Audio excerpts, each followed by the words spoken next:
ಓಂ ಶಾಂತಿ. ಇಂದಿನ ಪರಮಾತ್ಮನ ಮಹಾವಾಕ್ಯ ಮುರುಳಿ ದಿನಾಂಕ 7/1/2025. ಬಾಪ್ದಾದ ಮಧುಬನ. ಮಧುರ ಮಕ್ಕಳೇ, ನೀವು ಸ್ವಯಂ ಅನ್ನು ಸಂಗಮಯುಗದ ಬ್ರಾಹ್ಮಣ ಆತ್ಮ ಎಂದು ತಿಳಿದುಕೊಳ್ಳಿ. ಆಗ ಸತ್ಯುಗದ ವೃಕ್ಷ ನಿಮಗೆ ಕಾಣಿಸುತ್ತದೆ ಮತ್ತು ನೀವು ಅಪಾರ ಖುಷಿಯಲ್ಲಿ ಇರುತ್ತೀರಾ. ಇಂದಿನ ಪ್ರಶ್ನೆಯಾಗಿದೆ, ಯಾವ ಮಕ್ಕಳಿಗೆ ಜ್ಞಾನದ ಬಗ್ಗೆ ಆಸಕ್ತಿ ಇದೆಯೋ ಆ ಮಕ್ಕಳ ಲಕ್ಷಣ ಏನಾಗಿದೆ? ಉತ್ತರ: ಅವರು ಪರಸ್ಪರ ಜ್ಞಾನದ ಮಾತನ್ನೇ ಮಾತನಾಡುತ್ತಾರೆ. ಅವರು ಎಂದೂ ಪರಚಿಂತನೆಯನ್ನು ಮಾಡುವುದಿಲ್ಲ. ಏಕಾಂತದಲ್ಲಿ ಕುಳಿತು ಜ್ಞಾನದ ಬಗ್ಗೆ ವಿಚಾರ ಸಾಗರ ಮಂಥನವನ್ನು ಮಾಡುತ್ತಾರೆ. ಇನ್ನೊಂದು ಪ್ರಶ್ನೆ: ಈ ಸೃಷ್ಟಿ ನಾಟಕದ ಯಾವ ರಹಸ್ಯವನ್ನು ಮಕ್ಕಳಾದ ನೀವು ಅರ್ಥ ಮಾಡಿಕೊಂಡಿದ್ದೀರಾ? ಉತ್ತರ: ಈ ಸೃಷ್ಟಿಯಲ್ಲಿ ಯಾವ ವಸ್ತುವು ಕೂಡ ಸದಾ ಶಾಶ್ವತವಾಗಿ ಇರುವುದಿಲ್ಲ. ಒಬ್ಬ ಪರಮಾತ್ಮ ಶಿವತಂದೆಯನ್ನು ಬಿಟ್ಟು ಈ ಸೃಷ್ಟಿಯಲ್ಲಿ ಬೇರೆ ಯಾವ ವಸ್ತುವು ಸದಾ ಶಾಶ್ವತವಾಗಿ ಇರಲು ಸಾಧ್ಯ ಇಲ್ಲ. ಹಳೆಯ ಜಗತ್ತಿನ ಆತ್ಮರನ್ನು ಹೊಸ ಜಗತ್ತಿಗೆ ಕರೆದುಕೊಂಡು ಹೋಗುವುದಕ್ಕೋಸ್ಕರ ಯಾರಾದರೂ ಒಬ್ಬರು ಬೇಕು ತಾನೆ? ಈ ನಾಟಕದ ರಹಸ್ಯವನ್ನು ಮಕ್ಕಳಾದ ನೀವೇ ಅರ್ಥ ಮಾಡಿಕೊಂಡಿದ್ದೀರಾ? ಓಂ ಶಾಂತಿ. ಪುರುಷೋತ್ತಮ ಸಂಗಮ ಯುಗದಲ್ಲಿ ಬರುವಂತಹ ಪರಮಾತ್ಮ ತಂದೆ ಆತ್ಮಿಕ ಮಕ್ಕಳಿಗೆ ತಿಳಿಸುತ್ತಿದ್ದಾರೆ. ಮಕ್ಕಳಿಗೆ ಇದಂತೂ ಗೊತ್ತಿದೆ, ನಾವು ಬ್ರಾಹ್ಮಣ ಆತ್ಮರಾಗಿದ್ದೇವೆ ಎಂದು. ನಾವು ಬ್ರಾಹ್ಮಣರಾಗಿದ್ದೇವೆ ಅನ್ನುವುದು ಮಕ್ಕಳಿಗೆ ಗೊತ್ತಿದೆ. ಸ್ವಯಂ ಅನ್ನು ಬ್ರಾಹ್ಮಣರು ಎಂದು ತಿಳಿದುಕೊಂಡಿದ್ದೀರೋ ಅಥವಾ ನಾನು ಬ್ರಾಹ್ಮಣ ಆತ್ಮ ಆಗಿದ್ದೇನೆ ಅನ್ನುವುದನ್ನು ಮರೆತು ಬಿಡುತ್ತೀರೋ? ಬ್ರಾಹ್ಮಣರು ಎಂದೂ ಕೂಡ ತಮ್ಮ ಕುಲವನ್ನು ಮರೆಯುವುದಿಲ್ಲ. ಅಂದ ಮೇಲೆ ನಿಮಗೂ ಕೂಡ ಅವಶ್ಯವಾಗಿ ನಾನು ಬ್ರಾಹ್ಮಣ ಆತ್ಮ ಆಗಿದ್ದೇನೆ ಅನ್ನುವ ಮಾತು ನೆನಪಿನಲ್ಲಿ ಇರಬೇಕು. ಈ ಒಂದು ಮಾತು ನೆನಪಿನಲ್ಲಿ ಇದ್ದರೂ ಕೂಡ ನಿಮ್ಮ ನೌಕೆ ಪಾರಾಗಿ ಬಿಡುತ್ತದೆ. ಸಂಗಮ ಯುಗದಲ್ಲಿ ನೀವು ಹೊಸ ಹೊಸ ಮಾತನ್ನು ಕೇಳುತ್ತೀರಾ. ಅಂದ ಮೇಲೆ ಆ ಹೊಸ ಹೊಸ ಜ್ಞಾನದ ಮಾತಿನ ಬಗ್ಗೆ ನಿಮ್ಮ ಬುದ್ಧಿಯಲ್ಲಿ ಚಿಂತನೆ ನಡೆಯಬೇಕು. ಇದಕ್ಕೆ ಜ್ಞಾನದ ಬಗ್ಗೆ ವಿಚಾರ ಸಾಗರ ಮಂಥನವನ್ನು ಮಾಡುವುದು ಎಂದು ಕರೆಯಲಾಗುತ್ತದೆ.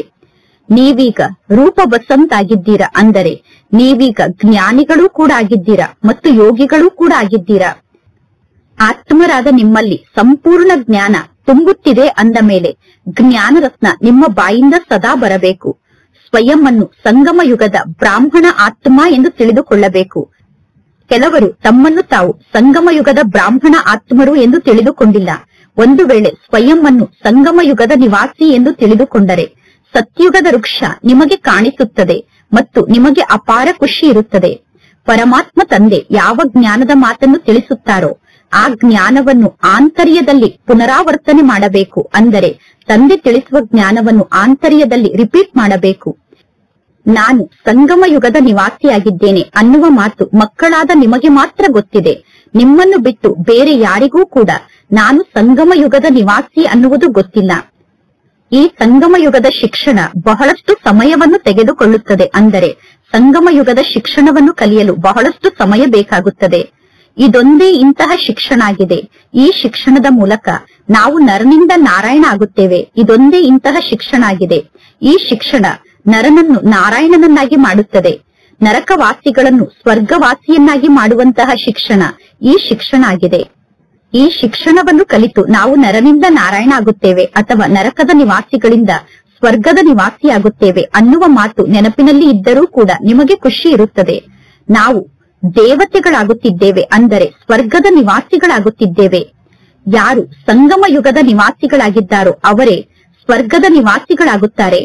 ಮೊದಲು ನಾವೆಲ್ಲರೂ ನರಕದ ನಿವಾಸಿಗಳಾಗಿದ್ದೆವು. ಅಂದ ಮೇಲೆ ನರಕದಲ್ಲಿ ನಾವು ಬಹಳಷ್ಟು ಕೊಳಕು ಸ್ಥಿತಿಯಲ್ಲಿ ಸ್ಥಿತ ಆಗಿದ್ದೆವು. ಅಂದರೆ ನರಕದಲ್ಲಿ ನಾವು ಬಹಳಷ್ಟು ಚೀಚಿ ಕೊಳಕು ಗುಣವುಳ್ಳಂತಹ ಆತ್ಮರಾಗಿದ್ದೆವು. ನರಕದಲ್ಲಿ ನಾವು ಬಹಳಷ್ಟು ಕೊಳಕು ಕಾರ್ಯವನ್ನು ಮಾಡುತ್ತಿದ್ದೆವು.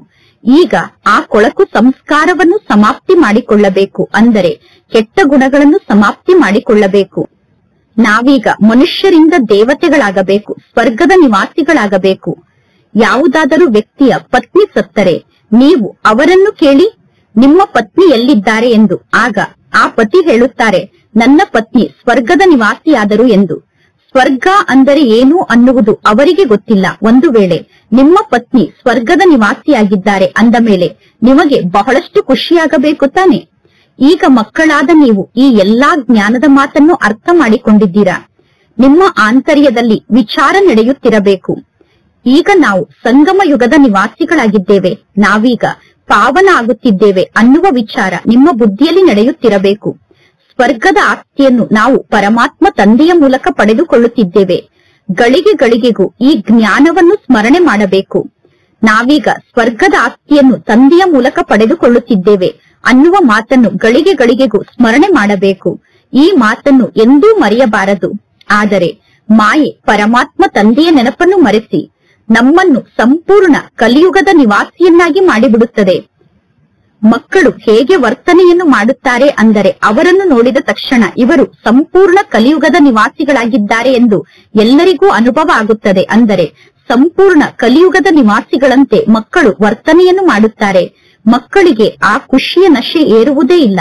ಮಕ್ಕಳ ಚೆಹರೆ ಶವದ ಸಮಾನ ಆಗಿಬಿಟ್ಟಿರುತ್ತದೆ. ಪರಮಾತ್ಮ ತಂದೆ ತಿಳಿಸುತ್ತಾರೆ, ಎಲ್ಲರೂ ಕಾಮಚಿತೆಯ ಮೇಲೆ ಕುಳಿತು ಸಂಪೂರ್ಣ ಸುಟ್ಟು ಶವ ಆಗಿಬಿಟ್ಟಿದ್ದೀರಾ. ಈಗ ನಿಮಗೆ ಗೊತ್ತಿದೆ, ನಾವು ಮನುಷ್ಯರಿಂದ ದೇವತೆ ಆಗುತ್ತಿದ್ದೇವೆ ಅಂದ ಮೇಲೆ ನಿಮಗೆ ಖುಷಿ ಇರಬೇಕು. ಆದ್ದರಿಂದ ಅತೀಂದ್ರಿಯ ಸುಖದ ಅನುಭವವನ್ನು ಗೋಪ ಗೋಪಿಕೆಯರನ್ನು ಕೇಳಿ ಎಂದು ಗಾಯನ ಇದೆ. ಈಗ ನೀವು ನಿಮ್ಮ ಮನಸ್ಸನ್ನು ಕೇಳಿಕೊಳ್ಳಿ, ನಾನು ಆ ಅತೀಂದ್ರಿಯ ಸುಖದ ಅನುಭವದಲ್ಲಿ ಸ್ಥಿತ ಆಗಿದ್ದೇನಾ? ನೀವು ಈಶ್ವರಿಯ ಮಿಷನ್ನ ಆತ್ಮರಾಗಿದ್ದೀರಾ. ಈ ಈಶ್ವರಿಯ ಮಿಷನ್ ಯಾವ ಕಾರ್ಯವನ್ನು ಮಾಡುತ್ತದೆ? ಮೊದಲು ಶೂದ್ರರಿಂದ ಬ್ರಾಹ್ಮಣರನ್ನಾಗಿ ಮಾಡುತ್ತದೆ, ನಂತರ ಬ್ರಾಹ್ಮಣರನ್ನು ದೇವತೆಯನ್ನಾಗಿ ಮಾಡುತ್ತದೆ. ನಾವೀಗ ಬ್ರಾಹ್ಮಣರಾಗಿದ್ದೇವೆ ಅನ್ನುವ ಮಾತನ್ನು ಎಂದೂ ಮರೆಯಬೇಡಿ. ಲೌಕಿಕ ಜಗತ್ತಿನಲ್ಲಿರುವಂತಹ ಬ್ರಾಹ್ಮಣರು ನಾನು ಬ್ರಾಹ್ಮಣ ಆಗಿದ್ದೇನೆ ಎಂದು ತಕ್ಷಣ ಹೇಳುತ್ತಾರೆ. ಆದರೆ ಆ ಬ್ರಾಹ್ಮಣರು ಕುಕವಂಶಾವಳಿಗಳು, ಅಂದರೆ ಕುಕದ ಸಂತಾನರಾಗಿದ್ದಾರೆ. ನೀವು ಮುಖವಂಶಾವಳಿಗಳಾಗಿದ್ದೀರಾ. ಬ್ರಾಹ್ಮಣರಾದ ನಿಮಗೆ ಬಹಳಷ್ಟು ನಶೆ ಇರಬೇಕು. ಬ್ರಹ್ಮ ಭೋಜನದ ಬಗ್ಗೆ ಗಾಯನ ಕೂಡ ಇದೆ.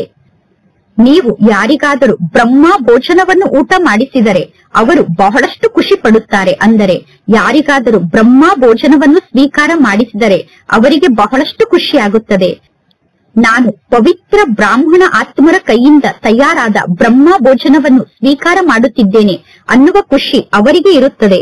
ಮನಸ್ಸ ವಾಚಾ ಕರ್ಮಣ ಸಂಪೂರ್ಣ ಪವಿತ್ರರಾಗಿ ಇರಬೇಕು. ಈಗ ನೀವು ಯಾವುದೇ ಅಪವಿತ್ರತೆಯ ಕರ್ತವ್ಯವನ್ನು ಮಾಡಬಾರದು. ಮನಸ್ಸ ವಾಚಾ ಕರ್ಮಣ ಸಂಪೂರ್ಣ ಪವಿತ್ರ ಆಗಲು ಸಮಯ ಅಂತೂ ಬೇಕಾಗುತ್ತದೆ. ಜನ್ಮವನ್ನು ಪಡೆದುಕೊಂಡ ತಕ್ಷಣ ಯಾರು ಪವಿತ್ರರಾಗುವುದಿಲ್ಲ. ಅಂದರೆ ಜನ್ಮವನ್ನು ಪಡೆದುಕೊಳ್ಳುವಾಗಲೇ ಯಾರು ಪವಿತ್ರರಾಗಿ ಜನ್ಮವನ್ನು ಪಡೆದುಕೊಳ್ಳುವುದಿಲ್ಲ. ಬಲೆ ಸೆಕೆಂಡ್ನಲ್ಲಿ ಜೀವನ್ ಮುಕ್ತಿ ಎಂದು ಗಾಯನ ಇದೆ. ತಂದೆಗೆ ಮಗು ಆದ ತಕ್ಷಣ ತಂದೆಯ ಮೂಲಕ ಆಸ್ತಿ ಪ್ರಾಪ್ತಿಯಾಗುತ್ತದೆ. ಇವರು ಪ್ರಜಾಪಿತ ಬ್ರಹ್ಮ ಆಗಿದ್ದಾರೆ ಎಂದು ಒಮ್ಮೆ ಬ್ರಹ್ಮ ತಂದೆಯನ್ನು ಗುರುತಿಸಿದ ತಕ್ಷಣ ತಂದೆಯ ಮೂಲಕ ಆಸ್ತಿ ಸಿಗುತ್ತದೆ. ಈ ಬ್ರಹ್ಮ ತಂದೆ ಶಿವ ತಂದೆಗೆ ಮಗು ಆಗಿದ್ದಾರೆ, ಪರಮಾತ್ಮ ಶಿವ ತಂದೆ ತಂದೆ ಆಗಿದ್ದಾರೆ ಅನ್ನುವ ನಿಶ್ಚಯವನ್ನು ಧಾರಣೆ ಮಾಡಿಕೊಂಡ ತಕ್ಷಣ ತಂದೆಯ ಆಸ್ತಿಗೆ ವಾರಸುದಾರರಾಗಿ ಬಿಡುತ್ತೇವೆ. ಪುನಃ ಯಾವುದಾದರೂ ಅಕರ್ತವ್ಯವನ್ನು ಮಾಡಿದರೆ ಬಹಳಷ್ಟು ಶಿಕ್ಷೆಯನ್ನು ಅನುಭವ ಮಾಡಬೇಕಾಗುತ್ತದೆ. ಹೇಗೆ ಕಾಶಿ ಕಲ್ವಟ್ನ ಬಗ್ಗೆ ಪರಮಾತ್ಮ ತಂದೆ ತಿಳಿಸಿದ್ದಾರೆ. ಅಂದರೆ ಕಾಶಿಯಲ್ಲಿ ಒಂದು ಬಾವಿ ಇದೆ, ಆ ಬಾವಿಯಲ್ಲಿ ಅನೇಕ ಕತ್ತಿ ಇವೆ. ಆ ಬಾವಿಯಲ್ಲಿ ಹೋಗಿ ಯಾರು ಪರಮಾತ್ಮ ತಂದೆ ಹೆಸರಿನಲ್ಲಿ ತಮ್ಮ ಶರೀರವನ್ನು ಅರ್ಪಣೆ ಮಾಡುತ್ತಾರೋ ಅವರು ಆಗ ಅನೇಕ ಜನ್ಮದ ಶಿಕ್ಷೆಯನ್ನು ಅನುಭವ ಮಾಡಿ ಪಾಪದಿಂದ ಮುಕ್ತ ಆಗುತ್ತಾರೆ. ಶಿಕ್ಷೆಯನ್ನು ಅನುಭವ ಮಾಡಿದಾಗ ಲೆಕ್ಕಾಚಾರ ಅಂತೂ ಚುಪ್ತ ಆಗುತ್ತದೆ ತಾನೆ. ಮುಕ್ತಿಗೋಸ್ಕರ ಅನೇಕರು ಆ ಬಾವಿಯಲ್ಲಿ ಹಾರುತ್ತಾರೆ. ಆದರೆ ಈ ಜ್ಞಾನ ಮಾರ್ಗದಲ್ಲಿ ಆ ರೀತಿ ಬಾವಿಯಲ್ಲಿ ಹಾರುವಂತಹ ಮಾತಿಲ್ಲ. ಶಿವತಂದೆ ಮಕ್ಕಳಿಗೆ ತಿಳಿಸುತ್ತಾರೆ, ತಂದೆಯಾದ ನನ್ನೊಬ್ಬನನ್ನೇ ನೆನಪು ಮಾಡಿ ಎಂದು. ಪರಮಾತ್ಮ ತಂದೆಯನ್ನು ನೆನಪು ಮಾಡುವುದು ಎಷ್ಟು ಸಹಜ ಮಾತಾಗಿದೆ. ಆದರೂ ಕೂಡ ಮಕ್ಕಳು ಮಾಯೆಯ ಚಕ್ರದಲ್ಲಿ ಸಿಕ್ಕಿ ಹಾಕಿಕೊಳ್ಳುತ್ತಾರೆ. ನಿಮ್ಮ ಈ ಯುದ್ಧ ಬಹಳ ಸಮಯದವರೆಗೂ ನಡೆಯುತ್ತದೆ. ಬಾಹುಬಲದ ಯುದ್ಧ ಇಷ್ಟು ಸಮಯದವರೆಗೂ ನಡೆಯುವುದಿಲ್ಲ. ಯಾವಾಗ ನೀವು ಜ್ಞಾನ ಮಾರ್ಗಕ್ಕೆ ಬರುತ್ತೀರೋ ಅಂದೇ ಯುದ್ಧ ಪ್ರಾರಂಭ ಆಗಿಬಿಡುತ್ತದೆ. ಯಾವ ದಿನ ನೀವು ಪರಮಾತ್ಮ ತಂದೆಯ ಬಳಿ ಬರುತ್ತೀರೋ ಅದೇ ದಿನ ಮಾಯೆ ಜೊತೆಗೆ ನಿಮ್ಮ ಯುದ್ಧ ಪ್ರಾರಂಭ ಆಗಿ ಬಿಡುತ್ತದೆ. ಹಳಬರ ಜೊತೆಗೆ ಮಾಯೆ ಯುದ್ಧ ಬಹಳಷ್ಟು ನಡೆಯುತ್ತದೆ. ಯಾರೆಲ್ಲ ಹೊಸಬರು ಜ್ಞಾನ ಮಾರ್ಗಕ್ಕೆ ಬರುತ್ತಾರೋ ಅವರ ಜೊತೆಗೂ ಮಾಯೆ ಯುದ್ಧ ನಡೆಯುತ್ತದೆ. ಜಗತ್ತಿನಲ್ಲಿ ನಡೆಯುವಂತಹ ಸ್ಥೂಲ ಯುದ್ಧದಲ್ಲಿ ಯಾರಾದರೂ ಯೋಧರು ಸತ್ತರೆ ಆ ಸ್ಥಾನಕ್ಕೆ ಬೇರೆ ಯೋಧರನ್ನು ಸೇರಿಸಿಕೊಳ್ಳುತ್ತಾರೆ.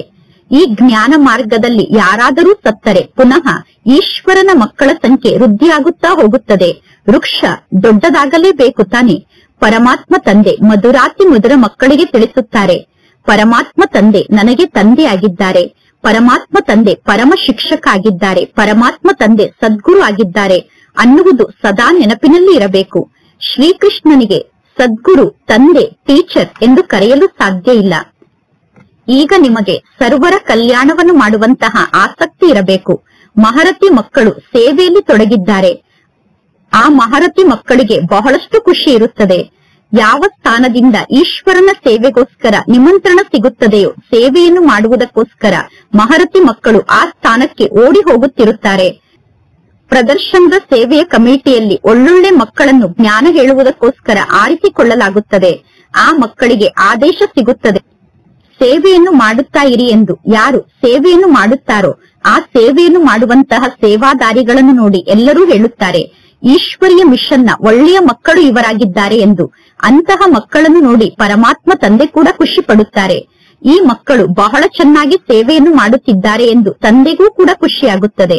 ಅಂದ ಮೇಲೆ ನೀವೀಗ ನಿಮ್ಮ ಮನಸ್ಸನ್ನು ಕೇಳಿಕೊಳ್ಳಿ, ನಾನು ಪರಮಾತ್ಮ ತಂದೆಯ ಸೇವೆಯನ್ನು ಮಾಡುತ್ತಿದ್ದೇನೆ ತಾನೆ, ನಾನು ಈಶ್ವರ ತಂದೆಯ ಸೇವೆಯಲ್ಲಿ ಉಪಸ್ಥಿತ ಆಗಿದ್ದೇನೆ ತಾನೆ. ಆನ್ ಗಾಡ್ ಫಾದರ್ಲಿ ಸರ್ವಿಸ್ ಅಂದರೆ ನಾನು ಈಶ್ವರನ ಸೇವೆಯಲ್ಲಿ ಉಪಸ್ಥಿತ ಆಗಿದ್ದೇನೆ. ಪರಮಾತ್ಮ ತಂದೆಯ ಸೇವೆ ಅಂದರೆ ಯಾವ ಸೇವೆ ಆಗಿದೆ?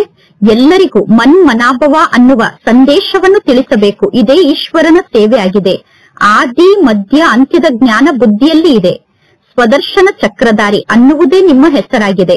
ಅಂದ ಮೇಲೆ ನಿಮ್ಮ ಬುದ್ಧಿಯಲ್ಲಿ ಸದಾ ಜ್ಞಾನದ ಚಿಂತನೆ ನಡೆಯುತ್ತಿರಬೇಕು. ಸ್ವದರ್ಶನ ಚಕ್ರ ಎಂದೂ ನಿಲ್ಲುವುದಿಲ್ಲ. ನೀವು ಚೈತನ್ಯದಲ್ಲಿ ಲೈಟ್ ಹೌಸ್ ಆಗಿದ್ದೀರಾ. ಅಂದ ಮೇಲೆ ನಿಮ್ಮ ಬಗ್ಗೆ ಬಹಳಷ್ಟು ಮಹಿಮೆಯನ್ನು ಮಾಡಲಾಗುತ್ತದೆ. ಬೇಹದ್ದಿನ ತಂದೆಯ ಗಾಯನದ ಬಗ್ಗೆ ನೀವೀಗ ಕೇಳಿಸಿಕೊಳ್ಳುತ್ತಿದ್ದೀರಾ. ಬೇಹದ್ದಿನ ತಂದೆಯ ಗಾಯನದ ಬಗ್ಗೆ ಈಗ ನಿಮಗೆ ಗೊತ್ತಿದೆ. ಪರಮಾತ್ಮ ತಂದೆ ಜ್ಞಾನದ ಸಾಗರ ಆಗಿದ್ದಾರೆ, ಪತಿತ ಪಾವನ ಆಗಿದ್ದಾರೆ, ಗೀತೆಯ ಭಗವಂತ ಆಗಿದ್ದಾರೆ. ಪರಮಾತ್ಮ ತಂದೆ ಯೋಗದ ಶಕ್ತಿ ಮತ್ತು ಜ್ಞಾನದ ಶಕ್ತಿಯ ಮೂಲಕ ಈ ಕಾರ್ಯವನ್ನು ಮಾಡಿಸುತ್ತಿದ್ದಾರೆ. ಇದರಲ್ಲಿ ಯೋಗದ ಶಕ್ತಿಯ ಪ್ರಭಾವ ಬಹಳಷ್ಟು ಇದೆ. ಅಂದರೆ ಈ ಸಂಗಮ ಯುಗದಲ್ಲಿ ಯೋಗದ ಶಕ್ತಿಯ ಪ್ರಭಾವ ಬಹಳಷ್ಟು ಇದೆ. ಭಾರತದ ಪ್ರಾಚೀನ ಯೋಗ ಬಹಳಷ್ಟು ಪ್ರಸಿದ್ಧ ಆಗಿದೆ. ಆ ಪ್ರಾಚೀನ ಯೋಗವನ್ನು ನೀವೀಗ ಕಲಿಯುತ್ತಿದ್ದೀರಾ. ಸನ್ಯಾಸಿಗಳ ಯೋಗ ಹಠಯೋಗ ಆಗಿದೆ. ಆ ಸನ್ಯಾಸಿಗಳು ಯಾರನ್ನು ಪತಿತರಿಂದ ಪಾವನರನ್ನಾಗಿ ಮಾಡಲು ಸಾಧ್ಯ ಇಲ್ಲ. ಜ್ಞಾನ ಕೇವಲ ಒಬ್ಬ ಪರಮಾತ್ಮ ತಂದೆಯ ಬಳಿ ಇದೆ. ಜ್ಞಾನದ ಮೂಲಕ ನೀವು ಜನ್ಮವನ್ನು ಪಡೆದುಕೊಳ್ಳುತ್ತೀರಾ. ಗೀತೆಗೆ ತಂದೆ ಎಂದು ಕರೆಯಲಾಗುತ್ತದೆ. ಮಾತ್ಪಿತಾ ಅಂತೂ ಇದ್ದಾರೆ ತಾನೆ, ನೀವು ಶಿವ ತಂದೆಗೆ ಮಕ್ಕಳಾಗಿದ್ದೀರಾ. ಅಂದ ಮೇಲೆ ಪುನಃ ನಿಮಗೆ ಮಾತ್ಪಿತಾ ಅಂತೂ ಬೇಕು ತಾನೆ. ಪರಮಾತ್ಮ ತಂದೆ ನಮಗೆ ತಂದೆ ಆಗಿದ್ದಾರೆ, ಬ್ರಹ್ಮ ತಂದೆ ನಮಗೆ ಮಾತೆ ಆಗಿದ್ದಾರೆ. ಮನುಷ್ಯರು ಮಾತ್ಪಿತಾ ಎಂದು ಬಲೆ ಗಾಯನವನ್ನು ಮಾಡುತ್ತಾರೆ. ಆದರೆ ಪರಮಾತ್ಮ ಹೇಗೆ ಮಾತ್ಪಿತಾ ಆಗುತ್ತಾರೆ ಅನ್ನುವುದು ಅವರಿಗೆ ಗೊತ್ತಿಲ್ಲ. ಮಾತ್ಪಿತಾ ಅನ್ನುವ ಶಬ್ದಕ್ಕೆ ಬಹಳಷ್ಟು ಆಳವಾದ ಅರ್ಥ ಇದೆ ಅನ್ನುವುದನ್ನು ತಂದೆ ತಿಳಿಸುತ್ತಾರೆ. ಗಾಡ್ ಫಾದರ್ ಎಂದು ಕರೆಯುತ್ತೇವೆ, ಅಂದರೆ ಪರಮಾತ್ಮ ತಂದೆ ಎಂದು ಕರೆಯುತ್ತೇವೆ. ಪುನಃ ಮಾತ್ಪಿತಾ ಎಂದು ಏಕೆ ಕರೆಯಲಾಗುತ್ತದೆ? ಪರಮಾತ್ಮ ತಂದೆ ತಿಳಿಸಿದ್ದಾರೆ, ಬಲೆ ಇಲ್ಲಿ ಸರಸ್ವತಿ ಇದ್ದಾರೆ, ಆದರೆ ವಾಸ್ತವದಲ್ಲಿ ಸತ್ಯ ತಾಯಿ ಅಂದರೆ ಬ್ರಹ್ಮಪುತ್ರ ಆಗಿದ್ದಾರೆ. ಬ್ರಹ್ಮ ತಂದೆ ನಮ್ಮೆಲ್ಲರಿಗೂ ಸತ್ಯವಾಗಿ ಮಾತೆ ಆಗಿದ್ದಾರೆ. ಸಾಗರ ಮತ್ತು ಬ್ರಹ್ಮಪುತ್ರ ಇಬ್ಬರೂ ಇಲ್ಲಿ ಇದ್ದಾರೆ. ಅಂದರೆ ಸಾಗರ ಆದಂತಹ ಶಿವ ತಂದೆಯ ಜೊತೆಗೆ ಬ್ರಹ್ಮಪುತ್ರ ನದಿಯಾದಂತಹ ಬ್ರಹ್ಮ ತಂದೆಯ ಮಿಲನ ಇಲ್ಲಿ ನಡೆದಿದೆ. ಮೊಟ್ಟ ಮೊದಲು ಬ್ರಹ್ಮ ತಂದೆ ಮತ್ತು ಶಿವ ತಂದೆಯ ಸಂಗಮ ಆಗುತ್ತದೆ. ಪರಮಾತ್ಮ ತಂದೆ ಬ್ರಹ್ಮನ ತನುವಿನಲ್ಲೇ ಪ್ರವೇಶವನ್ನು ಮಾಡುತ್ತಾರೆ. ಇದು ಎಷ್ಟೊಂದು ಸೂಕ್ಷ್ಮವಾದ ಮಾತಾಗಿದೆ. ಅನೇಕರ ಬುದ್ಧಿಯಲ್ಲಿ ಈ ಜ್ಞಾನದ ಮಾತು ಧಾರಣೆ ಆಗುವುದೇ ಇಲ್ಲ. ಜ್ಞಾನದ ಬಗ್ಗೆ ಚಿಂತನೆಯನ್ನು ಮಾಡಲು ಅನೇಕರ ಬುದ್ಧಿಯಲ್ಲಿ ಜ್ಞಾನ ಧಾರಣೆ ಆಗುವುದೇ ಇಲ್ಲ. ಕೆಲವರ ಬುದ್ಧಿ ಬಹಳಷ್ಟು ಕನಿಷ್ಠ ಆಗಿದೆ. ಅಂದರೆ ಕೆಲವರ ಬುದ್ಧಿ ಬಹಳಷ್ಟು ಕಡಿಮೆ ಕಾರ್ಯವನ್ನು ಮಾಡುತ್ತದೆ. ಯಾರ ಬುದ್ಧಿ ಬಹಳಷ್ಟು ಕನಿಷ್ಠ ಆಗಿದೆಯೋ, ಕಡಿಮೆ ಕಾರ್ಯವನ್ನು ಮಾಡುತ್ತದೆಯೋ, ಅಂದರೆ ಯಾರು ಸ್ವಲ್ಪ ಬುದ್ಧಿ ಉಳ್ಳಂತವರಾಗಿದ್ದಾರೋ ಅವರು ಕಡಿಮೆ ಪದವಿಯನ್ನು ಪಡೆದುಕೊಳ್ಳುತ್ತಾರೆ. ಅಂತಹ ಆತ್ಮರಿಗೆ ಪುನಃ ಪರಮಾತ್ಮ ತಂದೆ ತಿಳಿಸುತ್ತಾರೆ, ಸ್ವಯಂ ಅನ್ನು ಆತ್ಮ ಎಂದು ತಿಳಿದುಕೊಳ್ಳಿ. ಸ್ವಯಂ ಅನ್ನು ಆತ್ಮ ಎಂದು ತಿಳಿದುಕೊಳ್ಳುವುದು ಬಹಳ ಸಹಜ ಮಾತಾಗಿದೆ. ಆತ್ಮರಾದ ನಮಗೆ ಪರಮಾತ್ಮ ತಂದೆ ಆಗಿದ್ದಾರೆ.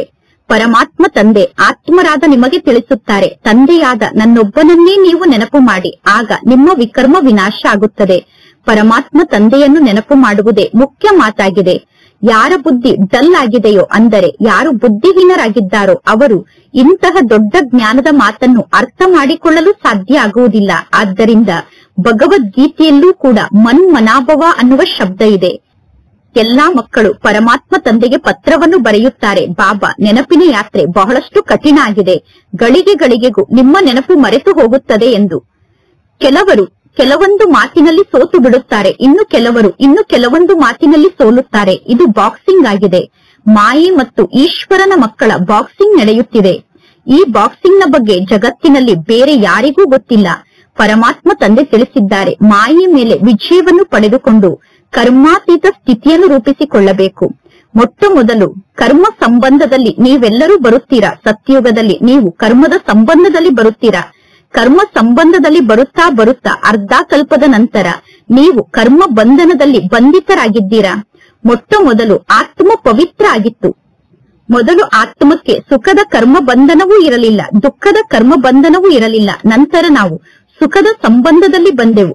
ಈಗ ನೀವು ಅರ್ಥ ಮಾಡಿಕೊಂಡಿದ್ದೀರಾ, ನಾವು ಸಂಬಂಧದಲ್ಲಿ ಇದ್ದೆವು, ಈಗ ನಾವೆಲ್ಲರೂ ದುಃಖದಲ್ಲಿ ಇದ್ದೇವೆ. ಅಂದರೆ ಸತ್ಯುಗದಲ್ಲಿ ಸುಖದ ಸಂಬಂಧದಲ್ಲಿ ಇದ್ದೆವು, ಈಗ ದುಃಖದಲ್ಲಿ ಇದ್ದೇವೆ. ಅಂದ ಮೇಲೆ ಅವಶ್ಯವಾಗಿ ಪುನಃ ಸುಖದ ಸಂಬಂಧದಲ್ಲಿ ಇರುತ್ತೇವೆ. ಅಂದರೆ ಪುನಃ ಸತ್ಯುಗದಲ್ಲಿ ನಾವು ಸುಖಿಗಳಾಗಿ ಇರುತ್ತೇವೆ. ಯಾವಾಗ ಹೊಸ ಜಗತ್ತಿತ್ತೋ ಆಗ ನಾವು ಹೊಸ ಜಗತ್ತಿಗೆ ಮಾಲೀಕರಾಗಿದ್ದೆವು, ಪವಿತ್ರ ಆತ್ಮರಾಗಿದ್ದೆವು. ಈಗ ಈ ಹಳೆಯ ಜಗತ್ತಿನಲ್ಲಿ ಪತಿತರಾಗಿದ್ದೇವೆ. ಪುನಃ ನಾವೀಗ ದೇವತೆಗಳಾಗುತ್ತೇವೆ. ಅಂದ ಮೇಲೆ ನಾನು ದೇವತೆ ಆಗುತ್ತೇನೆ ಅನ್ನುವ ಮಾತನ್ನು ಸದಾ ನೆನಪಿನಲ್ಲಿ ಇಟ್ಟುಕೊಳ್ಳಬೇಕು. ಪರಮಾತ್ಮ ತಂದೆ ತಿಳಿಸುತ್ತಾರೆ, ತಂದೆಯಾದ ನನ್ನೊಬ್ಬನನ್ನೇ ನೀವು ನೆನಪು ಮಾಡಿ, ಆಗ ನಿಮ್ಮ ಪಾಪ ನಾಶ ಆಗುತ್ತದೆ ಮತ್ತು ನೀವು ನನ್ನ ಜೊತೆಗೆ ವಾಪಸ್ ಮನೆಗೆ ಬರುತ್ತೀರಾ.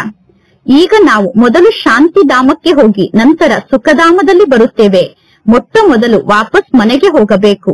ಪರಮಾತ್ಮ ತಂದೆ ತಿಳಿಸುತ್ತಾರೆ, ನೀವು ತಂದೆಯಾದ ನನ್ನನ್ನು ನೆನಪು ಮಾಡಿ, ಆಗ ನೀವು ಪವಿತ್ರ ಆತ್ಮರಾಗುತ್ತೀರಾ. ನಾನು ಪತಿತ ಪಾವನ ಆಗಿದ್ದೇನೆ. ಅಂದ ಮೇಲೆ ನಾನೀಗ ನಿಮ್ಮನ್ನು ಪವಿತ್ರರನ್ನಾಗಿ ಮಾಡುತ್ತಿದ್ದೇನೆ. ನೀವೀಗ ವಾಪಸ್ ಮನೆಗೆ ಹೋಗಬೇಕು. ನಿಮ್ಮನ್ನು ಮನೆಗೆ ಕರೆದುಕೊಂಡು ಹೋಗುವುದಕ್ಕೋಸ್ಕರ ಪತಿತ ಪಾವನ ಆದಂತಹ ನಾನು ನಿಮ್ಮನ್ನು ಪವಿತ್ರರನ್ನಾಗಿ ಮಾಡುತ್ತಿದ್ದೇನೆ. ಈ ರೀತಿ ಸ್ವಯಂನ ಜೊತೆ ಸ್ವಯಂ ಮಾತನಾಡಿಕೊಳ್ಳಬೇಕು. ಅವಶ್ಯವಾಗಿ ಈಗ ಈ ನಾಟಕದ ಚಕ್ರ ಪೂರ್ಣ ಆಗುತ್ತದೆ. ನಾವು ಇಷ್ಟು ಜನ್ಮವನ್ನು ಪಡೆದುಕೊಂಡಿದ್ದೇವೆ. ಈಗ ಪರಮಾತ್ಮ ತಂದೆ ಪುನಃ ನಮ್ಮನ್ನು ಪತಿತರಿಂದ ಪಾವನರನ್ನಾಗಿ ಮಾಡುವುದಕ್ಕೋಸ್ಕರ ಬಂದಿದ್ದಾರೆ. ಯೋಗದ ಶಕ್ತಿಯ ಮೂಲಕ ನಾವು ಪಾವನ ಆಗುತ್ತೇವೆ. ಈ ಯೋಗ ಬಲ ಬಹಳಷ್ಟು ಪ್ರಸಿದ್ಧ ಆಗಿದೆ. ಈ ಯೋಗದ ಶಕ್ತಿಯಲ್ಲಿ ಸ್ಥಿತ ಆಗುವುದನ್ನು ಪರಮಾತ್ಮ ತಂದೆ ಮಾತ್ರ ಕಲಿಸಲು ಸಾಧ್ಯ. ಇಲ್ಲಿ ಯೋಗದಲ್ಲಿ ಸ್ಥಿತ ಆಗಲು ಶರೀರದ ಮೂಲಕ ಏನನ್ನೂ ಮಾಡುವ ಅವಶ್ಯಕತೆ ಇಲ್ಲ. ಅಂದ ಮೇಲೆ ಇಡೀ ದಿನ ಈ ಜ್ಞಾನದ ಮಾತಿನ ಬಗ್ಗೆ ನಮ್ಮ ಬುದ್ಧಿಯಲ್ಲಿ ವಿಚಾರ ಸಾಗರ ಮಂಥನ ನಡೆಯಬೇಕು. ಏಕಾಂತದಲ್ಲಿ ಎಲ್ಲಾದರೂ ಕುಳಿತುಕೊಳ್ಳಿ ಅಥವಾ ಏಕಾಂತದಲ್ಲಿ ಒಬ್ಬರೇ ಓಡಾಡುತ್ತಾ ಇರಿ. ಬುದ್ಧಿಯಲ್ಲಿ ಜ್ಞಾನದ ವಿಚಾರ ನಡೆಯುತ್ತಿರಬೇಕು. ಏಕಾಂತದ ಸ್ಥಾನ ಅಂತೂ ಬಹಳಷ್ಟು ಇದೆ. ನೀವು ಟೆರಸ್ನ ಮೇಲೆ ಹೋಗಿ ಕುಳಿತುಕೊಳ್ಳಬಹುದು. ಟೆರಸ್ನ ಮೇಲೆ ಹೋಗಿ ಏಕಾಂತದಲ್ಲಿ ಕುಳಿತುಕೊಳ್ಳಲು ಭಯಪಡುವ ಮಾತಂತೂ ಇಲ್ಲ. ಬೆಳಗ್ಗೆ ನೀವು ಮುರುಳಿಯನ್ನು ಕೇಳಿದ ನಂತರ ಪರ್ವತದ ಮೇಲೆ ಹೋಗುತ್ತಿದ್ದೀರಿ. ಬ್ರಹ್ಮ ತಂದೆ ಇದ್ದಾಗ ಬೆಳಗ್ಗೆ ಮುರುಳಿ ಕ್ಲಾಸ್ ಮುಗಿದ ನಂತರ ಬ್ರಹ್ಮ ತಂದೆ ಮಕ್ಕಳನ್ನು ಪರ್ವತದ ಮೇಲೆ ಕರೆದುಕೊಂಡು ಹೋಗುತ್ತಿದ್ದರು. ಯಾವ ಜ್ಞಾನವನ್ನು ಕೇಳಿದ್ದರೋ ಆ ಜ್ಞಾನದ ಬಗ್ಗೆ ಚಿಂತನೆಯನ್ನು ಮಾಡುವುದಕ್ಕೋಸ್ಕರ ಮಕ್ಕಳು ಪರ್ವತದ ಮೇಲೆ ಹೋಗಿ ಕುಳಿತುಕೊಳ್ಳುತ್ತಿದ್ದರು. ಯಾರಿಗೆ ಜ್ಞಾನದ ಬಗ್ಗೆ ಆಸಕ್ತಿ ಇರುತ್ತದೆಯೋ ಅವರು ಪರಸ್ಪರ ಜ್ಞಾನದ ಮಾತನ್ನೇ ಮಾತನಾಡುತ್ತಾರೆ. ಬುದ್ಧಿಯಲ್ಲಿ ಜ್ಞಾನ ಇಲ್ಲ ಅಂದರೆ ಅವರು ಪುನಃ ಪರಚಿಂತನೆಯನ್ನು ಮಾಡುತ್ತಿರುತ್ತಾರೆ. ಪ್ರದರ್ಶನದಲ್ಲಿ ನೀವು ಅನೇಕರಿಗೆ ಮಾರ್ಗವನ್ನು ತೋರಿಸುತ್ತೀರಾ. ಎಲ್ಲರಿಗೂ ಗೊತ್ತಿದೆ, ನಮ್ಮ ಧರ್ಮ ಬಹಳಷ್ಟು ಸುಖವನ್ನು ನೀಡುವಂತಹ ಧರ್ಮ ಆಗಿದೆ. ಅನ್ಯ ಧರ್ಮದವರಿಗೆ ಪರಮಾತ್ಮ ತಂದೆಯನ್ನು ನೆನಪು ಮಾಡಿ ಅನ್ನುವ ಒಂದು ಮಾತನ್ನು ನೀವು ತಿಳಿಸಬೇಕು. ಎಂದೂ ಕೂಡ ಇವರು ಮುಸಲ್ಮಾನ್ ಆಗಿದ್ದಾರೆ, ನಾನು ಇಂತಹ ಧರ್ಮದ ಆತ್ಮ ಆಗಿದ್ದೇನೆ ಎಂದು ತಿಳಿದುಕೊಳ್ಳಬೇಡಿ. ಆತ್ಮವನ್ನೇ ನೋಡಬೇಕು. ಆತ್ಮಕ್ಕೆ ಜ್ಞಾನವನ್ನು ತಿಳಿಸಬೇಕು. ಪ್ರದರ್ಶನದಲ್ಲಿ ಜ್ಞಾನವನ್ನು ನೀವು ತಿಳಿಸುತ್ತೀರಾ. ಪ್ರದರ್ಶನದಲ್ಲಿ ಜ್ಞಾನವನ್ನು ತಿಳಿಸುವಾಗ ಆತ್ಮನಾದ ನಾನು ನನ್ನ ಸೋದರ ಆತ್ಮನಿಗೆ ಜ್ಞಾನವನ್ನು ತಿಳಿಸುತ್ತಿದ್ದೇನೆ ಅನ್ನುವ ಅಭ್ಯಾಸವನ್ನು ಮಾಡಬೇಕು. ನಾವು ಪರಮಾತ್ಮ ತಂದೆಯ ಮೂಲಕ ಆಸ್ತಿಯನ್ನು ಪಡೆದುಕೊಳ್ಳುತ್ತಿದ್ದೇವೆ. ನಮಗೆ ಈಗ ಪರಮಾತ್ಮ ತಂದೆಯ ಮೂಲಕ ಆಸ್ತಿ ಸಿಗುತ್ತಾ ಇದೆ. ಅಂದ ಮೇಲೆ ಸ್ವಯಂವನ್ನು ಆತ್ಮ ಎಂದು ತಿಳಿದುಕೊಂಡು ನಾನು ಸೋದರ ಆತ್ಮರಿಗೆ ಜ್ಞಾನವನ್ನು ನೀಡುತ್ತಿದ್ದೇನೆ ಅನ್ನುವ ಸ್ಮೃತಿ ಇರಬೇಕು. ಸೋದರ ಆತ್ಮರೇ, ಈಗ ಪರಮಾತ್ಮ ತಂದೆಯ ಬಳಿ ಬನ್ನಿ. ಬಹಳ ಸಮಯದಿಂದ ನೀವು ತಂದೆಯಿಂದ ಅಗಲಿದ್ದೀರಾ. ಮೇಲಿರುವಂತಹ ಲೋಕ ಆ ಲೋಕ ಶಾಂತಿಧಾಮ ಆಗಿದೆ. ಇಲ್ಲಿ ಎಷ್ಟೊಂದು ಅಶಾಂತಿ ಮತ್ತು ದುಃಖ ಇದೆ. ಈಗ ಪರಮಾತ್ಮ ತಂದೆ ತಿಳಿಸುತ್ತಾರೆ, ಸ್ವಯಂ ಅನ್ನು ಆತ್ಮ ಎಂದು ತಿಳಿದುಕೊಳ್ಳುವ ಅಭ್ಯಾಸವನ್ನು ಮಾಡಿಕೊಳ್ಳಿ.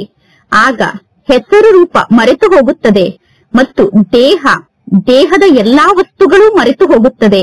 ನಾನು ಇಂತಹ ಧರ್ಮದ ವ್ಯಕ್ತಿಯಾಗಿದ್ದೇನೆ, ನಾನು ಇಂತಹ ವ್ಯಕ್ತಿಯಾಗಿದ್ದೇನೆ, ನಾನು ಮುಸಲ್ಮಾನ್ ಆಗಿದ್ದೇನೆ ಎಂದು ನೀವು ಏಕೆ ತಿಳಿದುಕೊಳ್ಳುತ್ತೀರಾ?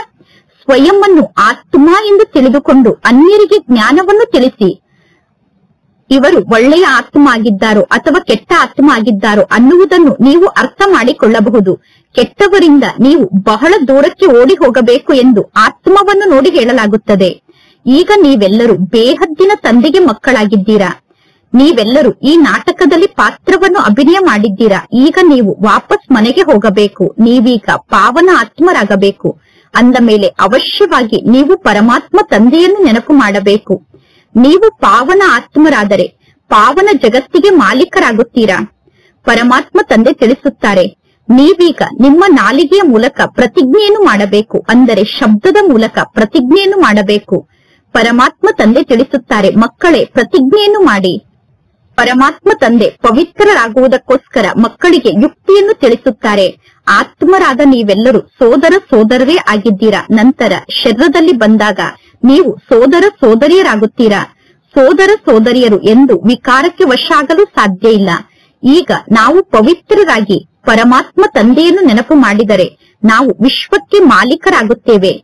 ಮಾಯೆಗೆ ಸೋತರೆ ಪುನಃ ಎದ್ದು ನಿಲ್ಲಬೇಕು ಎಂದು ಪರಮಾತ್ಮ ತಂದೆ ತಿಳಿಸಿದ್ದಾರೆ.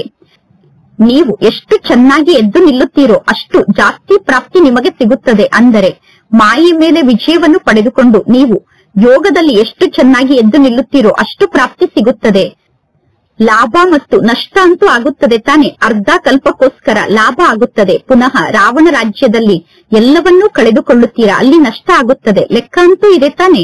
ವಿಜಯಿಗಳಾದಾಗ ನಮ್ಮ ಖಾತೆಯಲ್ಲಿ ಪುಣ್ಯ ಜಮಾ ಆಗುತ್ತದೆ, ಸೋತಾಗ ನಮಗೆ ನಷ್ಟ ಆಗುತ್ತದೆ. ಈಗ ನಿಮ್ಮನ್ನು ನೀವು ಸಂಪೂರ್ಣವಾಗಿ ಚೆಕ್ ಮಾಡಿಕೊಳ್ಳಬೇಕು. ಪರಮಾತ್ಮ ತಂದೆಯನ್ನು ನೆನಪು ಮಾಡುವುದರಿಂದ ಮಕ್ಕಳಾದ ನಿಮಗೆ ಖುಷಿ ಇರುತ್ತದೆ. ಜಗತ್ತಿನ ಜನ ಪರಮಾತ್ಮ ತಂದೆಯ ಬಗ್ಗೆ ಕೇವಲ ಗಾಯನವನ್ನು ಮಾಡುತ್ತಾರೆ, ಆದರೆ ಪರಮಾತ್ಮ ತಂದೆಯ ಬಗ್ಗೆ ಅವರಿಗೆ ಸ್ವಲ್ಪ ಕೂಡ ಜ್ಞಾನ ಗೊತ್ತಿಲ್ಲ. ತಿಳುವಳಿಕೆಹೀನರಾಗಿ ಎಲ್ಲಾ ಮಾತನ್ನೂ ಹೇಳುತ್ತಿರುತ್ತಾರೆ. ನೀವೀಗ ಪೂಜೆಯನ್ನು ಮಾಡುವುದಿಲ್ಲ, ಇನ್ನು ನೀವು ಕೂಡ ಪರಮಾತ್ಮ ತಂದೆಗೆ ಗಾಯನವನ್ನು ಮಾಡುತ್ತೀರಾ. ಆ ಒಬ್ಬ ಪರಮಾತ್ಮ ತಂದೆಗೆ ಗಾಯನವನ್ನು ಮಾಡಲಾಗುತ್ತದೆ. ಒಬ್ಬ ಪರಮಾತ್ಮ ತಂದೆಗೆ ಗಾಯನವನ್ನು ಮಾಡುವುದಕ್ಕೆ ಅವ್ಯಭಿಚಾರಿ ಗಾಯನ ಎಂದು ಕರೆಯಲಾಗುತ್ತದೆ. ಪರಮಾತ್ಮ ತಂದೆ ಬಂದು ಮಕ್ಕಳಿಗೆ ತಾವೇ ಶಿಕ್ಷಣವನ್ನು ಕಲಿಸುತ್ತಾರೆ. ಪರಮಾತ್ಮ ತಂದೆ ತಮ್ಮಷ್ಟಕ್ಕೆ ತಾವೇ ಬಂದು ನಮಗೆ ಶಿಕ್ಷಣವನ್ನು ಕಲಿಸುತ್ತಾರೆ. ಇಲ್ಲಿ ನೀವು ಯಾವ ಪ್ರಶ್ನೆಯನ್ನೂ ಕೇಳುವ ಅವಶ್ಯಕತೆ ಇಲ್ಲ. ಚಕ್ರದ ಜ್ಞಾನ ನಿಮ್ಮ ಸ್ಮೃತಿಯಲ್ಲಿ ಇರಬೇಕು. ಹೇಗೆ ನಾವು ಮಾಯೆಯ ಮೇಲೆ ವಿಜಯವನ್ನು ಪಡೆದುಕೊಳ್ಳುತ್ತೇವೆ, ಪುನಃ ನಾವು ಹೇಗೆ ಮಾಯೆಗೆ ಸೋಲುತ್ತೇವೆ ಅನ್ನುವುದನ್ನು ನೀವು ಅರ್ಥ ಮಾಡಿಕೊಳ್ಳಬೇಕು. ಪರಮಾತ್ಮ ತಂದೆ ತಿಳಿಸುತ್ತಾರೆ, ನೀವು ಮಾಯೆಗೆ ಸೋತರೆ ನಿಮಗೆ 100 ಪಟ್ಟು ಶಿಕ್ಷೆ ಸಿಗುತ್ತದೆ. ಪರಮಾತ್ಮ ತಂದೆ ತಿಳಿಸುತ್ತಾರೆ, ಎಂದು ಸದ್ಗುರುವಿಗೆ ನಿಂದನೆಯನ್ನು ಮಾಡಿಸಬೇಡಿ. ಸದ್ಗುರುವಿಗೆ ನಿಂದನೆಯನ್ನು ಮಾಡಿಸಿದರೆ ನಿಮಗೆ ಎಲ್ಲೂ ನೆಲೆ ಸಿಗಲು ಸಾಧ್ಯ ಇಲ್ಲ. ಇದು ಸತ್ಯನಾರಾಯಣನ ಸತ್ಯ ಕಥೆಯಾಗಿದೆ. ಈ ಕಥೆಯ ಬಗ್ಗೆ ಜಗತ್ತಿನಲ್ಲಿ ಯಾರಿಗೂ ಗೊತ್ತಿಲ್ಲ. ಸತ್ಯನಾರಾಯಣನ ಕಥೆಯನ್ನೇ ಬೇರೆ ಮಾಡಿಬಿಟ್ಟಿದ್ದಾರೆ, ಭಗವದ್ಗೀತೆಯನ್ನೇ ಬೇರೆ ಮಾಡಿಬಿಟ್ಟಿದ್ದಾರೆ. ಆದರೆ ನರನಿಂದ ನಾರಾಯಣ ಆಗುವುದಕ್ಕೋಸ್ಕರ ಗೀತೆ ಬೇಕೇ ಬೇಕು. ಇದು ನರನಿಂದ ನಾರಾಯಣ ಆಗುವಂತಹ ಗೀತೆಯಾಗಿದೆ. ಪರಮಾತ್ಮ ತಂದೆ ತಿಳಿಸುತ್ತಾರೆ, ನಿಮ್ಮನ್ನು ನರನಿಂದ ನಾರಾಯಣರನ್ನಾಗಿ ಮಾಡುವುದಕ್ಕೋಸ್ಕರ ನಾನು ನಿಮಗೆ ಕಥೆಯನ್ನು ಹೇಳುತ್ತಿದ್ದೇನೆ. ಇದಕ್ಕೆ ಗೀತೆ ಎಂದು ಕರೆಯಲಾಗುತ್ತದೆ. ಇದಕ್ಕೆ ಅಮರ ಕಥೆ ಎಂದು ಕರೆಯಲಾಗುತ್ತದೆ. 3ನೇ ನೇತ್ರವನ್ನು ಪರಮಾತ್ಮ ತಂದೆ ನೀಡುತ್ತಾರೆ. ಈಗ ನಿಮಗೆ ಗೊತ್ತಿದೆ, ನಾವೀಗ ದೇವತೆಗಳಾಗುತ್ತೇವೆ ಅಂದ ಮೇಲೆ ನಮ್ಮಲ್ಲಿ ದೇವತೆಗಳಲ್ಲಿ ಇರುವಂತಹ ಎಲ್ಲಾ ಗುಣಗಳು ಅವಶ್ಯವಾಗಿ ಇರಬೇಕು. ಈ ಸೃಷ್ಟಿಯಲ್ಲಿ ಯಾವ ವಸ್ತುವು ಸದಾ ಶಾಶ್ವತವಾಗಿ ಇರಲು ಸಾಧ್ಯ ಇಲ್ಲ. ಈ ಸೃಷ್ಟಿಯಲ್ಲಿ ಸದಾ ಶಾಶ್ವತ ಅಂದರೆ ಒಬ್ಬ ಪರಮಾತ್ಮ ಶಿವ ತಂದೆ ಆಗಿದ್ದಾರೆ. ಇನ್ನು ಉಳಿದ ಎಲ್ಲಾ ಆತ್ಮರು ಕೆಳಗಡೆ ಬರಲೇಬೇಕು. ಆದರೆ ಪರಮಾತ್ಮ ತಂದೆ ಸಂಗಮ ಯುಗದಲ್ಲಿ ಈ ಸೃಷ್ಟಿಗೆ ಬರುತ್ತಾರೆ. ಸಂಗಮ ಯುಗದಲ್ಲಿ ಪರಮಾತ್ಮ ತಂದೆ ಬಂದು ಎಲ್ಲಾ ಆತ್ಮರನ್ನು ವಾಪಸ್ ಮನೆಗೆ ಕರೆದುಕೊಂಡು ಹೋಗುತ್ತಾರೆ. ಹಳೆಯ ಜಗತ್ತಿನ ಆತ್ಮರನ್ನು ಪರಮಾತ್ಮ ತಂದೆ ಹೊಸ ಜಗತ್ತಿಗೆ ಕರೆದುಕೊಂಡು ಹೋಗುತ್ತಾರೆ. ಹಳೆಯ ಜಗತ್ತಿನ ಆತ್ಮರನ್ನು ಹೊಸ ಜಗತ್ತಿಗೆ ಕರೆದುಕೊಂಡು ಹೋಗುವಂತವರು ಯಾರಾದರೂ ಒಬ್ಬರು ಬೇಕು ತಾನೆ ಅಂದ ಮೇಲೆ ನಾಟಕದಲ್ಲಿ ಈ ಎಲ್ಲಾ ರಹಸ್ಯ ಇದೆ. ಪರಮಾತ್ಮ ತಂದೆ ಬಂದು ನಮ್ಮನ್ನು ಪವಿತ್ರರನ್ನಾಗಿ ಮಾಡುತ್ತಾರೆ. ಯಾವ ದೇಹದಾರಿಗಳಿಗೂ ಭಗವಂತ ಎಂದು ಕರೆಯಲು ಸಾಧ್ಯ ಇಲ್ಲ. ಈ ಸಮಯದಲ್ಲಿ ಪರಮಾತ್ಮ ತಂದೆ ತಿಳಿಸುತ್ತಾರೆ, ಆತ್ಮದ ರೆಕ್ಕೆ ಕಟ್ಟಾಗಿ ಬಿಟ್ಟಿದೆ, ಆದ್ದರಿಂದ ಆತ್ಮಕ್ಕೆ ಹಾರಲು ಸಾಧ್ಯ ಆಗುತ್ತಿಲ್ಲ.